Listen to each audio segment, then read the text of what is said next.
नमस्कार, मी प्रणवी. तुमच्या वाट्याला वारसा हक्काने आलेली शेती तुम्ही थेट बाहेरच्या व्यक्तीला विकू शकता का? उत्तर ऐकून अनेकांना आश्चर्य वाटेल. चला, कायदा काय सांगतो ते जाणून घेऊया. अलीकडे सर्वोच्च न्यायालयाच्या एका निर्णयाची मोठ्या प्रमाणात चर्चा होत आहे.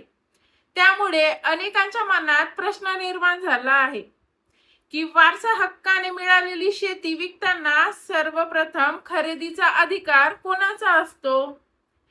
हिंदू वारसा कायदा 1956 मधील कलम 22 नुसार काही विशिष्ट परिस्थितींमध्ये वारसा हक्काने मिळालेल्या स्थावर मालमत्तेबाबत इतर पात्र सहवारसांना प्राधान्याने खरेदी करण्याचा अधिकार दिलेला आहे.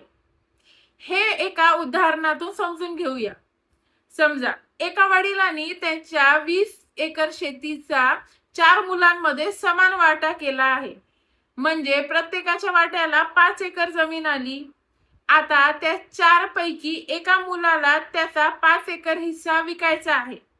अशा परिस्थितीत जर त्या प्रकरणाला हिंदू वारसा कायदा 1956 मधील कलम 22 लागू होत असेल तर सर्वप्रथम इतर पात्र सहवारसांना तो हिस्सा खरेदी करण्याची संधी द्यावी लागू शकते. जर इतर सहवारसांनी तो हिस्सा खरेदी करण्यास नकार दिला किंवा त्यांनी ते खरेदी केलं नाही तर त्यानंतरच तो हिस्सा बाहेरील व्यक्तीला विकला जाऊ शकतो. पण थांबा, याचा अर्थ असा अजिबात नाही की महाराष्ट्रातील प्रत्येक शेतजमिनीचा व्यवहाराला हा नियम लागू होतो. हा नियम लागू होतो की नाही हे मालमत्तेचे स्वरूप, वारसा हक्क संबंधित तथ्ये आणि लागू असलेल्या कायद्यांवर अवलंबून असते. म्हणून कुठलीही गैरमाहिती किंवा वर्तमानपत्रातील हेडलाईन पाहून कोणताही निष्कर्ष मुळीच काढू नका.